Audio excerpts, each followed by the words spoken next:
ये एक कहानी नहीं है, ये एक हमारी ज़िंदगी की हकीकत है, जो हम सबको ज़िंदगी में एक बार ज़रूर फेस करनी पड़ती है। तो चलिए कहानी शुरू करते हैं। एक बड़े से घर के बड़े से कमरे में लेटे यशोदानंदन जी खांस-खांस कर दोहरे हो चले हैं। बेबसता उनके चेहरे से साफ झलक रही है।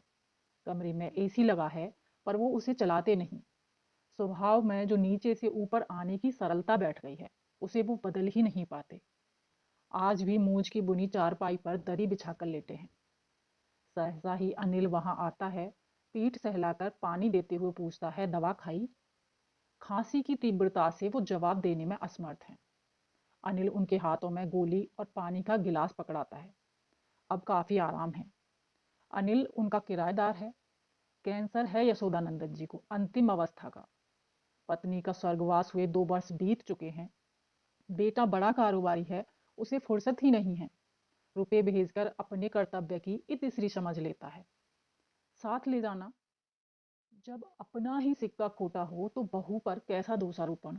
अक्सर बड़बड़ाते, रोहित की माँ, तुम्हारी जाने की जिद ईश्वर ने क्यों सुनी? तुम तो फिर भी लड़कों बहू के बीच समायोजित हो जाती, क्योंकि झुकना तुम स्त्रियों के स्वभाव में है। मैं अपने स्वभाव का क्या करूं? टकटकी दरवाजे पर लगी है। बेटे को उनकी बीमारी की सूचना दी जा चुकी है। अफसोस के साथ भेजे जाने वाले रुपए भी बढ़ चुके हैं, पर हाय रियासा, जब तक सांस तब तक आस। रोहित इतना नालायक तो नहीं था। अनिल से उनका यूं दरवाजे पर टकटकी लगाकर देखना देखा नहीं जाता। मन में आंखें दोनों भीग जाते। अब वो मन ही मन कुछ निश्चय कर चुका था।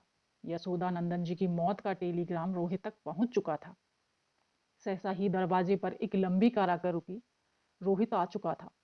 पिताजी कहते हुए उनकी पलंग की ओर बढ़ा।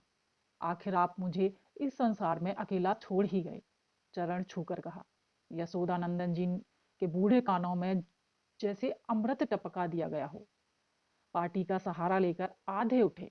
बेटे को देखा। आंखों की कोरों से आंसू बह चले और लेटते ही उनकी गर्दन एक और लुढ़क गई और उनकी अंतिम यात्रा की तैयारी की जाने लगी। तो हमारे पास अंतिम समय में रह जाता है तो सिर्फ इंतजार। इसके अलावा हमारे पास और कुछ उपाय या चारा नहीं होता।